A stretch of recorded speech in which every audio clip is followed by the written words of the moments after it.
Subject RCC. आज हमारा lecture है 8 और टॉपिक है टी बीम। टी बीम क्या होती है? तो टी बीम एक ऐसी बीम होती है जिसको स्लैब के साथ एक साथ ढालकर बनाया जाता है, तो ऐसी बीम को टी बीम कहते हैं। आपकी जो छतें होती हैं, आपने देखा होगा कभी कभी कॉलेज की छत होती है, शॉपिंग मॉल की छत है, कोई भी बड़ा एरिया है जिसकी छत होती है, तो वहां आपने इस तरीके से लटकी हुई बीम्स देखी होंगी। इन बीम को कहते हैं टी बीम, जिसको स्लैब छत के साथ, जब स्लैब के साथ इस बीम को जोड़कर बनाया जाता है तब ये टी बीम कहलाती है। क्या कहलाती है? T beam. ऐसा क्यों बनाया जाता है? जब हमारी स्लैब का स्पान 4 मीटर से ज्यादा होता है, 4 मीटर से ज्यादा, तब हम स्लैब पे टी बीम प्रोवाइड करते हैं। क्यों करते हैं? आपकी स्लैब अगर इस तरीके से 4 मीटर स्पान की है, तो अगर इसको आप अपनी मोटाई में, जितनी मोटाई में एक स्लैब बननी चाहिए उसमें बनाएंगे तो इसमें झोल आ जाएगा, क्योंकि ये पतली होगी। तब आप इस झोल को ना आने देने के लिए आप इस स्लैब की मोटाई को कुछ इस तरीके से बढ़ा देंगे। अब इससे क्या है, आप इस मोटाई को ना बढ़ाने की जगह पर, हमें मोटाई तो बढ़ानी पड़ेगी ताकि स्लैब में झोल ना आए, तो इस मोटाई को ना बढ़ाने की जगह पर हम कुछ डिस्टेंस पर, कुछ अंतराल पर बीम प्रोवाइड कर देते हैं स्लैब में।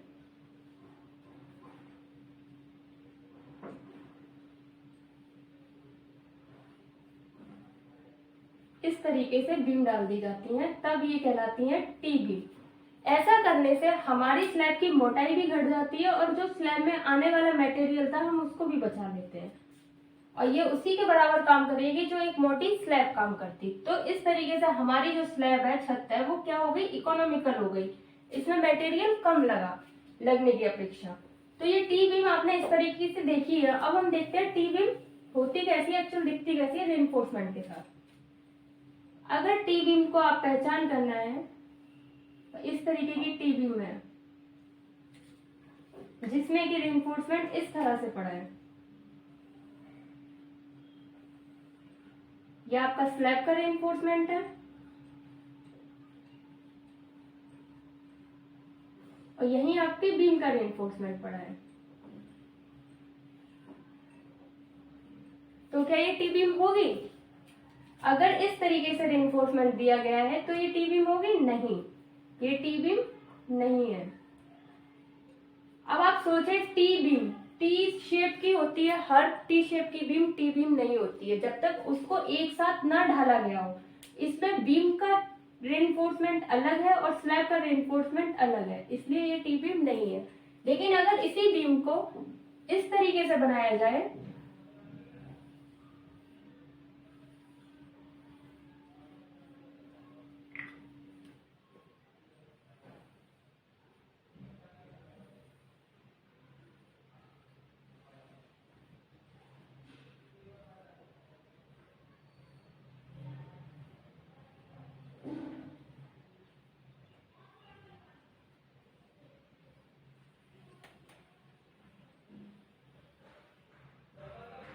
तब ये क्या होगी? अब ये टी बीम है। क्यों? क्योंकि ये एक यूनिट की तरह, एक मेंबर की तरह काम कर रहे हैं। इसने और इसकी ढलाई एक साथ की गई है, इसका रेनफोर्समेंट इसके अंदर इंक्लूड है, एक दूसरे को बांधे हुए है, इस वजह से ये टी बीम है। तो टी बीम तब होती है जब वो स्लैब और बीम मिलकर एक मेंबर की तरह कार्य करे। कैसा कार्य करे? स्लैब और बीम मिलकर एक मेंबर की तरह कार्य करे, तो ऐसी बीम को टी बीम कहते हैं। लेकिन अगर इस तरीके की बीम है तो वो टी बीम नहीं है। अब टी बीम आपने अपने सोम में भी देखा था किस तरीके से होता है। तो इसके पार्ट्स क्या होते हैं? ऊपर को क्या कहते हैं हम? ऊपरी हिस्से को फ्लेंज। टी बीम के ऊपरी हिस्से को फ्लेंज बोला जाता है, इसे हिंदी में भी फ्लेंज कहते हैं। और नीचे वेब, ये होती है वेब। अब इसकी जब उसकी बात करें पार्ट्स की, तो ये क्या है? DF, BW,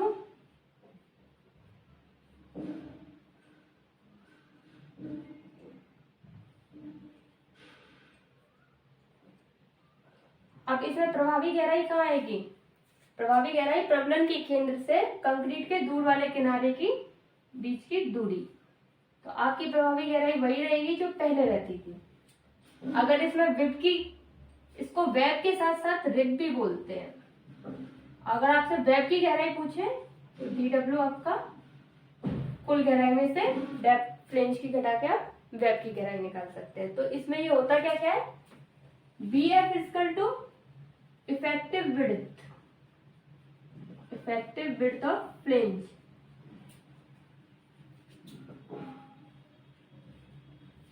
BW equal to होता है W मतलब वेब, तो width of web. DF depth of flange, या फिर इसको हम कह देते हैं स्लैब की मोटाई, मतलब कि डेप्थ ऑफ स्लैब। जो आपकी DF है, फ्लेंज है, वही हमारी स्लैब है, वही क्या है, हमारी छत है। तो इसको आप स्लैब की मोटाई या DF दोनों बोल सकते हैं। क्वेश्चन में कुछ भी दिया हो सकता है। D इक्वल टू क्या है, इफेक्टिव डेप्थ, प्रभावी गहराई। अब सबसे पहले हम जानते हैं कि इफेक्टिव विड्थ ऑफ फ्लेंज क्या होता है, मतलब कि फ्लेंज की प्रभावी चौड़ाई किसे कहते हैं। फ्लेंज की प्रभावी चौड़ाई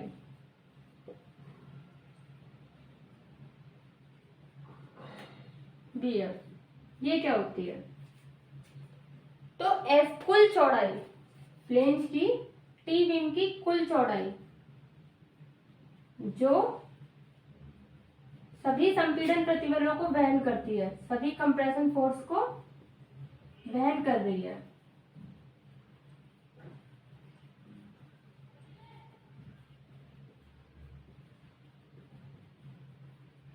वो क्या कहलाती है, फ्लेंज की प्रभावी चौड़ाई जो सभी संपीड़न प्रतिबलों को वहन कर रही है। अब ये है क्या BF, आप देखेंगे जब आपकी स्लैब है, अगर इस पर आपने फोर्स लगाया है, ये टी बीम है आपकी इस तरीके से, और इस पर आपने फोर्स लगाया ऊपर से, तो ये टी बीम क्या करेगी, ये कुछ इस तरीके से सिकुड़ेगी।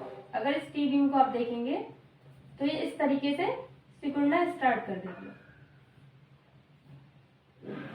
जब ये टी बीम इस तरह से सिकुड़ती है तो ये अपने साथ ही, क्योंकि हमारी स्लैब कैसी होती है, कंटिन्यूअस होती है,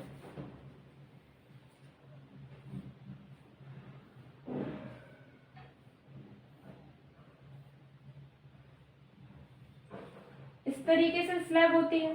तब जब ये टी बीम सिकुड़ना स्टार्ट करेगी तो क्या करेगी, ये पड़ोसी को भी अपने साथ खींचेगी, मतलब कि जो आगे की जो T beam, other T beam की जो चौड़ाई है, इनको भी अपने साथ खींचने की कोशिश करेगी। तो ये जो कुल चौड़ाई होगी फिर जो संपीड़न प्रतिबलों को वहन कर रही है, वो क्या होगी, BF। इस टी बीम के अलावा जो एक्स्ट्रा चौड़ाई जो कि सिकुड़न में कंप्रेस हो रही है, सिकुड़ रही है, उसको हम प्रभावी चौड़ाई कहते हैं, क्योंकि ये भी प्रतिबलों को वहन कर रही है। BF के फॉर्मूला होता क्या है, BF को कैसे निकालते हैं।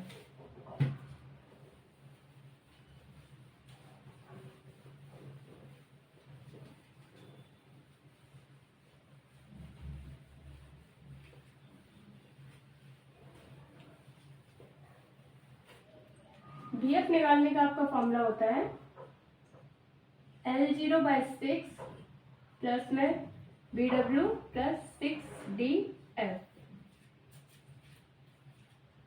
जहां पर BF क्या है, इफेक्टिव विड्थ ऑफ फ्लेंज। आपको न्यूमेरिकल करने में सबसे पहले BF को ज्ञात करना है, मतलब कि प्रभावी चौड़ाई, कितनी चौड़ाई उसकी प्रतिबलों को वहन कर रही है वो, जिसका फॉर्मूला ये है। तो effective width of flange. BW क्या है आपको पता ही है, विड्थ ऑफ वेब। DF क्या है, डेप्थ ऑफ फ्लेंज, फ्लेंज की गहराई। अब यहाँ ये L0 क्या है, इसको देखते हैं। L0 होता है centre to centre distance between zero moment point. Simply supported beam के लिए जो होता है, अगर सिंपली सपोर्टेड बीम है आपकी, तो उसके लिए ये जो L0 की वैल्यू होती है ये होती है L के बराबर। L मतलब कि effective span of beam. Effective span of beam, effective span क्या होता है?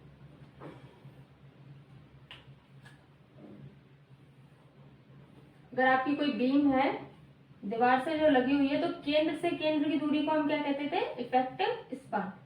तो सिंपली सपोर्टेड बीम के लिए L0 बराबर इस L के होता है। लेकिन वहीं अगर हम कंटिन्यूअस बीम की बात करें,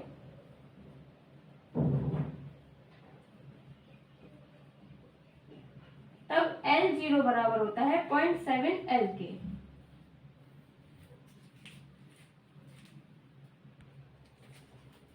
L0 बराबर था 0.7 L के। अब यहीं पर इफेक्टिव डेप्थ आपकी, तो अब हम देखते हैं effective width of isolated T beam के लिए क्या होती। अगर आइसोलेटेड टी बीम हो तब आपकी इफेक्टिव विड्थ क्या होगी?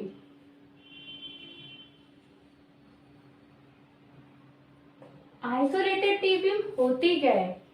तो आपने कभी कभी देखा होगा कि आपकी छत के साथ कुछ बीम इस तरीके से लगी होती है, इस शेप में, तब इसको क्या कहते हैं? Isolated T beam. मतलब कि जब बीम की फ्लेंज, जब टी बीम की फ्लेंज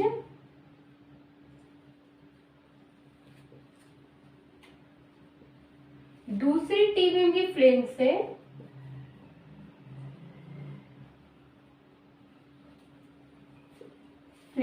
कंटिन्यूअस ना हो,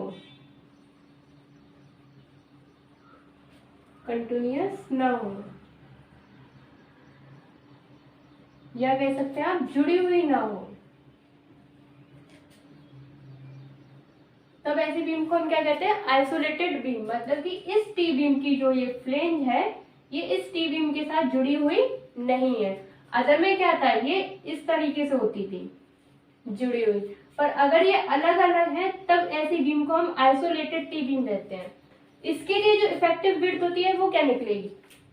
अब ये तो सुकड़ेगी अपने साथ, पड़ोसी को लेकर नहीं आएगी, तब इसके लिए इफेक्टिव विड्थ कैसे निकालते हैं? BF L0 अपॉन में B+4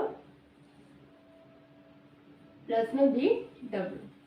ये होता है फ्लेंज की प्रभावी चौड़ाई निकालने के लिए आइसोलेटेड टी बीम का फॉर्मूला। अब हम अपने देखते हैं हम क्या निकालते थे अपनी बीम के लिए। जब टी बीम की प्रभावी चौड़ाई हमें मिल जाएगी, ये पहला एक टॉपिक होता है जो हमें निकालना होता है। इसके बाद हम सबसे पहले स्टेप क्या निकालते हैं? अपनी क्रिटिकल एक्सिस। हर बीम के लिए हम क्रिटिकल एक्सिस पता करते हैं। तो इसके लिए critical axis x equal to होगा m sigma CBC into D upon में प्लस में सिग्मा ST। मतलब कि जो फॉर्मूला सिंगली के लिए था, डबली के लिए था, वही फॉर्मूला टी बीम के लिए रहेगा क्रिटिकल एक्सिस में। चेंजेस किस में आते हैं? एक्चुअल एक्सिस में। तो हम अब टी बीम की एक्चुअल एक्सिस देखते हैं कैसी होती है।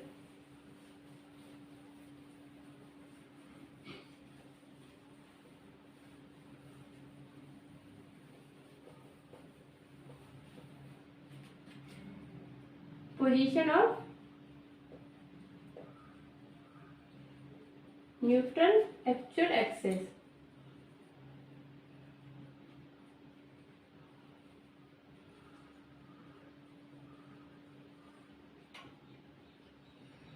वास्तविक उदासीन सतह की पोजीशन ज्ञात करना।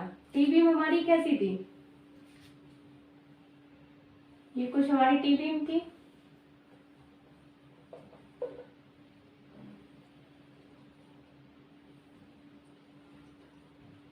अब इस टी बीम के साथ हो क्या सकता है? अगर यहाँ रेनफोर्समेंट डला है तो इसके साथ क्या हो सकता है? जो हमारी उदासीन सतह थी, हमें तो नहीं पता कहाँ है, हो सकता है कि उदासीन सतह आपकी यहाँ हो सकता है उदासीन सतह आपकी फ्लेंज के निचले सिरे पर हो, या हो सकता है उदासीन सतह रिब में हो। अब इन सब का एरिया अलग अलग है, तो उदासीन सतह अलग हुई तो हमारा फॉर्मूला क्या होगा? चेंज हो जाएगा। तो अगर आपकी उदासीन सतह फ्लेंज के अंदर है तो क्या होगा? उदासीन सतह तो आपका स्ट्रेस डायग्राम कैसा बनेगा?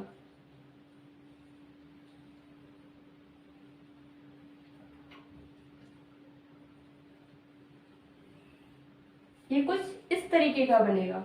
उदासीन सतह कहाँ है? आपकी फ्रिंज के अंदर। फिर आपका ये डिस्टेंस क्या हो जाएगा? x। ये हो जाएगा x। अगर यही कह दे हम कि हमारी उदासीन सतह फ्लेंज के निचले सिरे पर है, तब आपका स्ट्रेस डायग्राम क्या होगा?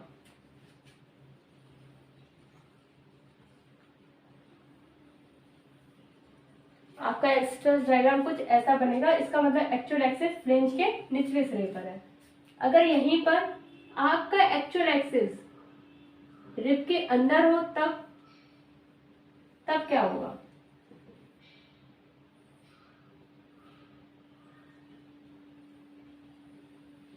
तब आपका स्ट्रेस डायग्राम कुछ ऐसा बनेगा, जहां पे stress sigma S T by M, sigma C B सी,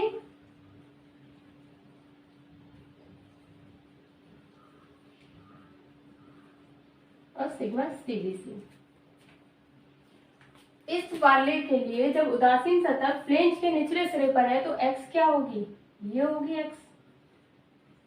ये x आपको किसके बराबर लग रही है? फ्लेंज की गहराई के बराबर। इसका मतलब इस x को हम बराबर df भी बोल सकते हैं। जितनी ये थी वही एक्सिस है, इसका मतलब x बराबर df के है। तो ये आपके 3 केस होते हैं निकालने का। पहला केस ये होता है कि जब फ्लेंज के अंदर हो, 3 कंडीशन है एक्चुअल एक्सिस की। दूसरा ये केस होता है जब फ्लेंज के निचले सिरे पर हो। तीसरा केस होता है आपका रिब के अंदर हो एक्चुअल एक्सिस। तो ये 3 कंडीशन है। हमें तीनों कंडीशन के लिए अलग अलग एक्चुअल एक्सिस निकालनी होंगी। अब हमें तो नहीं पता है कि हमारी एक्चुअल एक्सिस कहाँ है, फ्लेंज में है या फिर फ्लेंज के सिरे पर है या रिब में है। ये हमें कैसे पता चलता है? रेनफोर्समेंट की मात्रा पर। तो रेनफोर्समेंट की मात्रा डिपेंड करती है कि टी बीम की उदासीन सतह कहाँ जाएगी। तो केस 3 के लिए आपकी एक्स क्या बन रही थी? ये। अब हम इसके एक एक केस को स्टडी करते हैं क्या होता है। अगर हम केस फर्स्ट को लेते हैं, केस फर्स्ट, जब एक्चुअल एक्सिस, जब उदासीन सतह फ्लेंज के अंदर है, फ्लेंज के अंदर है, तब क्या होगा? यहां जब फ्लेंज के अंदर है तो आपको ये कैसा लग रहा है? आपके सेम सिंगली रेनफोर्स बीम की तरह सेक्शन। इसमें क्या करते थे हम एक्चुअल के लिए? Movement about actual axis. क्या होता था? एक्चुअल एक्सिस के ऊपर का सिरा बराबर होता था निचले सिरे के। मतलब ये पार्ट बराबर होता था इसके, और इसके हम अबाउट मूवमेंट लेते थे इस एरिया का और इस एरिया का। तो यहां हम जब मूवमेंट लेंगे तो क्या आएगा? ये हमारी बीएफ है, हमारा एरिया ये है इतना, और एक्चुअल एक्सिस का है यहाँ पर। जब एक्चुअल एक्सिस यहाँ है तो ऊपर का एरिया बराबर होगा नीचे के। यहाँ हम मान लेते हैं क्योंकि नीचे का जो एरिया होता है वो टेंशन एरिया होता है। टेंशन एरिया में कंक्रीट एरिया का कोई मतलब नहीं होता। मतलब किसका होता है? AST का। तो ये बराबर होगा, इसको हम स्क्वायर भी मान के सपोज कर सकते हैं। हमारा क्या होता था? ऊपर का एरिया क्या है? BF into x. ये कितना है आपका यहाँ तक? x। तो BF इंटू एक्स, और कितने पर काम करेगा? आधे पर, x के यहाँ कहीं पर। तो क्या हो जाएगा? Into X by 2।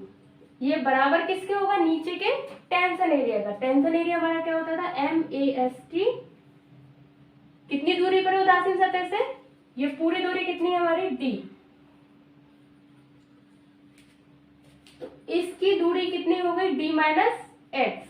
मतलब कि जो हमारा पुराना फॉर्मूला था, अगर फ्लेंज के अंदर है तो पुराना वाला फॉर्मूला ही लगेगा। क्या था हमारा? BF एक्स स्क्वायर बाय 2 बराबर MAST D माइनस एक्स। उदासीन सतह जब केस फर्स्ट में है तब हम ओल्ड फॉर्मूला यूज करेंगे। क्यों करेंगे? समझ में आ गया?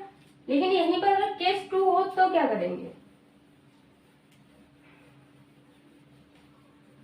अगर आपका केस 2 है,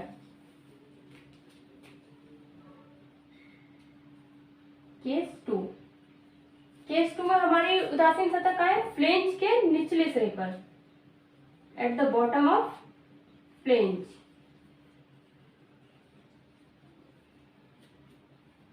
इसके लिए आपका x किसके बराबर है? df के।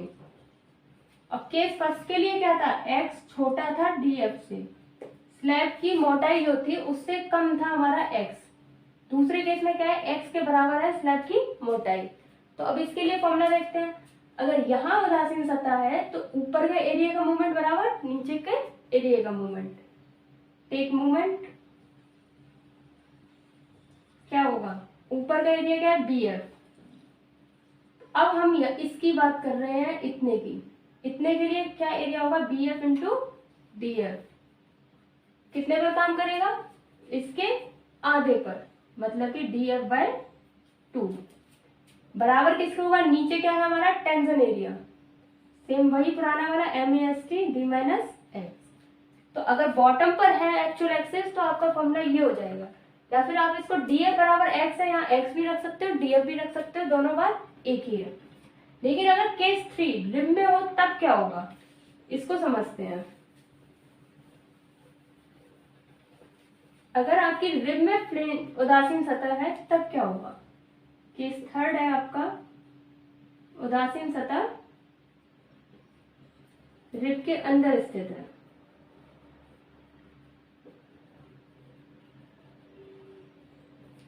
तब क्या होगा? इसके लिए आप देख रहे हैं x जो है वो आपकी क्या है? df से बड़ी है, x ग्रेटर देन है df से, ये इसकी कंडीशन है। अब जब हम मूवमेंट लगा के देखते हैं इसका, मूवमेंट अबाउट एक्सिस क्या होगा? हमारी एक्चुअल एक्सिस यहाँ पर है, तो ऊपर के एरिया का मूवमेंट बराबर नीचे के एरिया का मूवमेंट। अब इसके लिए हम इसको स्क्वायर एज्यूम नहीं कर सकते। अब ये t है, हमें t ही दिखाई देगी। कैसी दिखाई देगी? t। तो मूवमेंट क्या होगा? यहाँ पे दो एरिया बन रहे हैं, एक ये चौड़ा वाला और एक ये छोटा वाला। तो हम दोनों को अलग अलग पार्ट में ले लेते हैं। पहला पार्ट क्या है हमारा? ये। तो हम पहले पार्ट का मूवमेंट निकालते हैं, bf इंटू में df। कितनी दूरी पर काम करेगा ये? इसके आधे पर। हमारी उदासीन सतह यहाँ पर है, इससे हमें मूवमेंट लेना है इसके अबाउट, आधे के अबाउट ये मूवमेंट। तो ये कितना आएगा? पूरा कितना था हमारा? ये पूरा था x के, आधा कितना होगा? df का आधे को घटा दो। तो हम x में से df का आधा घटा सकते हैं। ये पूरा x है, इसमें से अगर ये df का आधा घटा दें इस df का, तो हमें ये डिस्टेंस मिल जाएगा, x माइनस df बाय 2। तो ये तो हो गया इस एरिया का मूवमेंट। अब हमको निकालना है इसका। इसका देखते हैं क्या होता है। क्या होगा? चौड़ाई कितनी है? bw प्लस होगी, क्योंकि एरिया ऊपर का देख रहे हैं, हम ऊपर देख रहे हैं, प्लस bw इनटू में। अब इसकी लंबाई कितनी है? ये इतना चाहिए हमको। ये कितना होगा? पूरा कितना था? x में से अगर df को घटा दे तो हमें ये मिल जाएगा। तो ये क्या होगा? x minus df। उदासीन सतह का मूवमेंट कहाँ काम करेगा? इसका जो मूवमेंट है उसके आधे पे काम करेगा, उदासीन सतह तक इतना। तो क्या होगा? x माइनस df का हाफ बराबर क्या होगा? नीचे का tension area MAST d minus x. यहां पर या तो आप फॉर्मूला लर्न कर सकते हैं या इस फिगर से समझ सकते हैं। बट एक चीज है, लर्न करने वाले बच्चे मिस्टेक करते हैं, इसको और इसमें थोड़ा सा माइनर डिफरेंस है। ये df का हाफ है, फिर x में से माइनस हो रहा है, और ये x माइनस df का फुल हाफ है। तो इस चीज को रिमेम्बर रखना है, दोनों को एक नहीं करना है, ये दोनों अलग अलग चीजें। यहाँ से हम केस 3 की अपनी एक्चुअल एक्सिस निकाल लेंगे अगर हमारी उदासीन सतह रिब के अंदर स्थित है तो। अब हम देखते हैं अपने संपीड़न बल क्या होते हैं। अब देखते हैं अपने संपीड़न बलों को, धरन में आने वाले संपीड़न बल, कंप्रेशन फोर्सेस। तो टी बीम आपकी कैसी थी?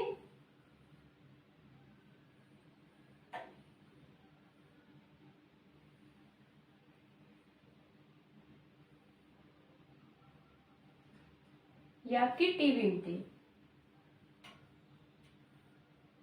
अब इस टी बीम में क्या है, अगर आपकी एक्चुअल एक्सिस रिब के अंदर आती है या फिर यहाँ कहीं है, तो जो कंप्रेशन फोर्स है वो फ्लेंज के अंदर भी होगा। हमारा क्या होता है, उदासीन सतह के नीचे तनन बल और उदासीन सतह के ऊपर संपीड़न बल। ये कंप्रेशन जोन होता है ऊपर और इसके नीचे का टेंशन जोन। तो जो संपीड़न बल है वो फ्लेंज में भी उत्पन्न होंगे और वेब में भी, क्योंकि वेब का आधा हिस्सा कंप्रेशन में है और आधा हिस्सा टेंशन में है। तो इसके लिए जो कंप्रेशन फोर्सेस आएंगे वो दो होंगे। पहला हम देखते हैं फर्स्ट FC1, ये होता है compression force in flange, force in flange. क्या होगा, आते हैं अपने स्ट्रेस डायग्राम पर। सारे भी फोर्सेस सभी फॉर्मूला निकालने के लिए सबसे कार्यकारी चीज हमारा स्ट्रेस डायग्राम। ये आपका स्ट्रेस डायग्राम हो गया। अब इसमें क्या है, इस कंक्रीट की कितनी सतह बन रही है, इस फ्लेंज की एक यहाँ पर और एक यहाँ पर। तो इन दोनों के लिए अलग अलग संपीड़न बल कार्य करेंगे। इसका कहाँ काम करेगा, सिग्मा CBC 1 प्रतिबल यहाँ। इसके लिए कहाँ काम करेगा, कहीं यहाँ, ये होगा सिग्मा CBC 2 के। इसका मतलब जो FC1 है compression force in flange, flange में कंप्रेशन फोर्स FC1 यहाँ कार्य करेगा, FC1, और वेब का FC2 इधर, FC2। नीचे क्या होता है, ये FT, तनन में संबल, तनन बल। तो अब FC1 को देखते हैं। तो हमारा संपीड़न बल का फॉर्मूला क्या होता है, area of stress diagram, stress diagram into में विड्थ B। तो एरिया ऑफ स्ट्रेस डायग्राम इसके लिए देखते हैं क्या है, एरिया क्या है आपका ये। अब यहाँ पर ये कितनी है हमारी, ये पूरी यहाँ से लेके यहाँ तक x है, उदासीन सतह की गहराई। पर ये जो है इतना डिस्टेंस, इसको हम क्या बोल सकते हैं, df बोल सकते हैं, क्योंकि ये क्या है हमारी स्लैब की मोटाई। यहाँ तक हमारी क्या है, स्लैब की मोटाई df। तो एरिया क्या बना इतने का, 1/2 सिग्मा CBC1 प्लस में सिग्मा CBC2, क्योंकि ये इस तरह से है इसका शेप, इनटू में गहराई कितनी है इसकी df, इनटू में चौड़ाई क्या होगी इसके लिए, टी बीम की चौड़ाई फ्लेंज की कितनी है bf, तो यहाँ पर b की जगह bf आएगा। तो इससे तो आपका FC1 निकल आएगा इस फॉर्मूले से, मतलब कि फ्लेंज में संपीड़न बल। अब दूसरा हम निकालते हैं FC2। FC2 क्या होगा, कंप्रेशन फोर्स इन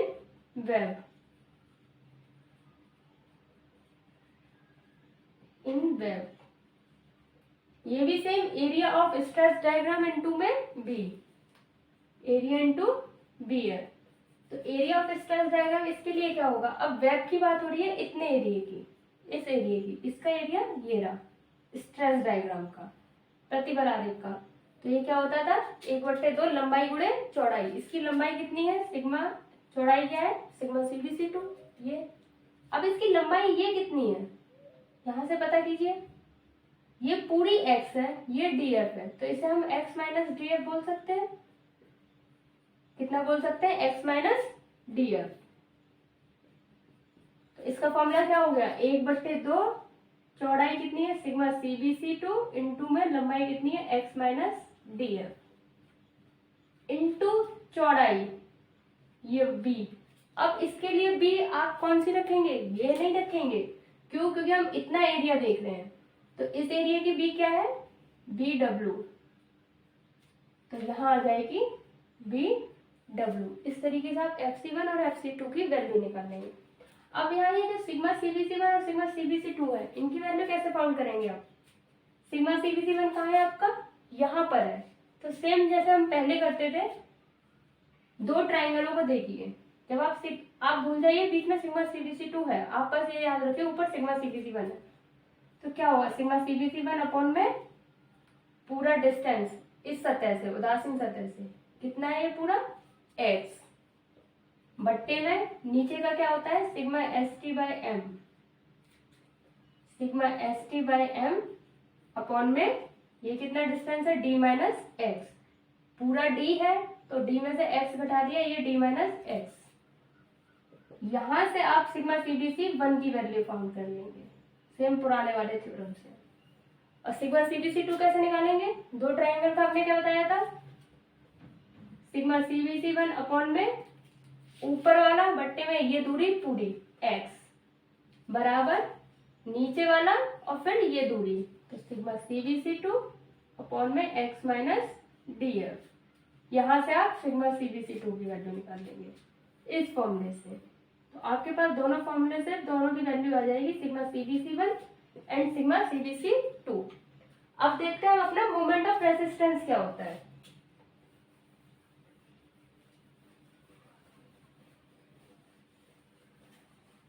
हमें याद करना है प्रतिरोधी आघूर्ण।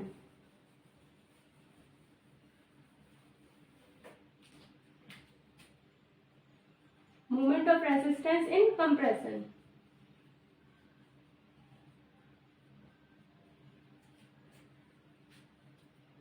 इन कंप्रेशन MRC क्या होगा आपका, क्या होता है कंप्रेशन फोर्स इनटू में लीवर आर्म, मतलब कि फोर्स इनटू में lever arm. Force compression force कितना आएगा FC इनटू में D माइनस A बार, क्योंकि लीवर आर्म क्या होती है नीचे के बलों से लेके संपीड़न बल और तनन बल के बीच की लंबवत दूरी। तो इसके लिए संपीड़न बल दो है, मतलब कि हमें सेंटर ऑफ मास निकालना पड़ेगा A बार अलग से। FC क्या है यहाँ पर, कुल संपीड़न बल, कुल संपीड़न बल। जब हम प्रतिरोधी आघूर्ण निकालेंगे संपीड़न में ऊपर का, तो ऊपर कितने फोर्स काम कर रहे थे, दो, तो हमें तो पूरे के लिए चाहिए मोमेंट ऑफ रेसिस्टेंस। तो हम जो संपीड़न बल रखेंगे वो क्या रखेंगे, FC बराबर FC1 प्लस FC2 दोनों का योग। आप FC की वैल्यू यहां से निकालेंगे, FC1 और FC2 हम दोनों ज्ञात कर चुके हैं। FC1 क्या है फ्लेंज में संपीड़न बल, FC2 वेब में संपीड़न बल। अब हम देखते हैं ये क्या पहुंचा है A बार, इसको कैसे निकालना है। D तो आपको पता ही है प्रभावी गहराई है, वो ये पूरी की पूरी आपको निकालनी आती है। A बार देखते हैं, सेंटर ऑफ मास कैसे निकालते हैं, FC1 x1 plus FC2 x2 upon में FC1 प्लस FC2। यहाँ पर FC1 और FC2 की वैल्यू तो आपने फाउंड कर ली है अपने फॉर्मूले से। ये x1 और x2 कैसे फाउंड करेंगे, तो पहले हम x1 देखते हैं FC1 के लिए, जो है x1 की वैल्यू किसके लिए है, ये FC1 के लिए। आपको ये दिख रहा है ये एरिया कैसा है, इसका मतलब होता है ए बल और बल से जहां कार्य करने वाली दूरी। तो इस एरिया को अगर आप यहाँ देखें तो ये कुछ इस तरीके का एरिया है, जिसका ये सिग्मा CBC1 है और ये सिग्मा CBC2 है, और ये डिस्टेंस कितना है DF। हम इसको ब्रीफली अलग तोड़ के देख रहे हैं फिगर को। तो इसका एरिया क्या होगा, सेंटर ऑफ मास में आप देखें तो इसका एरिया होता है 2 सिग्मा CBC1 प्लस में सिग्मा CBC2 अपॉन में इंटू में DF/3, मतलब कि इसका तिहाई। ये हम मैकेनिक्स में निकालना सीखे थे ऑलरेडी, इसलिए ये हम मैकेनिक्स को पढ़ते हैं ताकि वो आगे हमारे काम आती रहे। तो यहाँ से तो आप x बार को निकाल लेंगे। अब हम x2 को देखते हैं, x1 को निकालने के बाद x2 को कैसे फाउंड करेंगे।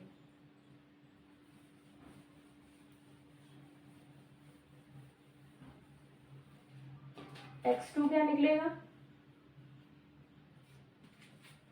x2 मतलब कि FC2 के लिए जो काम कर रहा है वो कहाँ काम कर रहा है, यहाँ। अब इस फॉर्म फिगर को आप आउट करके बाहर करके देखिए, ये इस तरीके से है, जहां पर ये सिग्मा CBC 2 है, ये डिस्टेंस कितना है x माइनस dl। ऊपर इसमें एक और जुड़ रहा है, ये इस तरीके से, जिसका डिस्टेंस है df। तो जब हम इसकी सेंटर ऑफ ग्रेविटी, यहाँ काम कर रहा है FC2 हमारा, मतलब कि इस ट्राइंगल के कितने पे काम कर रहा है, तिहाई पर, 1/3 पर काम करता है। तो इस ट्राइंगल की लेंथ कितनी है x माइनस df, इसके तिहाई पर यहाँ से काम कर रहा है इतना डिस्टेंस, प्लस में ये डिस्टेंस कितना है df। तो हमारी x2 की वैल्यू क्या हो जाएगी, x माइनस में df/3 प्लस में df, क्योंकि इसका डिस्टेंस हमें पूरा इतना चाहिए, इतना हमें आ गया तिहाई और इतना हमारे पास था df। तो यहाँ से हम x1 और x2 की वैल्यू निकाल के a बार की वैल्यू निकाल लेंगे, फिर m r की निकाल लेंगे FC d माइनस a बार से। इस तरह से क्या निकल आएगा हमारा कंप्रेशन में मोमेंट ऑफ रेसिस्टेंस। अब टेंशन में देखते हैं क्या होता है। टेंशन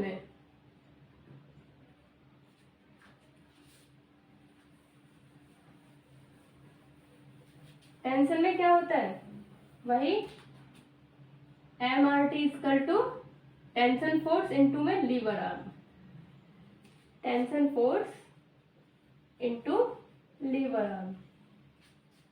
टेंशन फोर्स क्या है आपका FT, लीवर आर्म वही रहेगी d minus a bar. FT की वैल्यू क्या होती है, इस्पात का क्षेत्रफल इनटू में इस्पात का प्रतिबल, मतलब कि sigma ST AST d minus a बार। यहाँ पर आपकी a बार की वैल्यू पुरानी वाली है, जो अभी आप कंप्रेशन के लिए a बार की वैल्यू कंप्रेशन हो चाहे टेंशन हो, टी बीम के लिए एक ही रहेगी, FC1 x1 plus FC2 x2 FC1 plus FC2। आपकी a बार की वैल्यू ऐसे ही निकलेगी। यहाँ से अगर आपकी बीम ओवर है, अंडर है, जैसे भी है, कंप्रेशन में और टेंशन में आप अपना मोमेंट ऑफ रेसिस्टेंस निकाल लेंगे।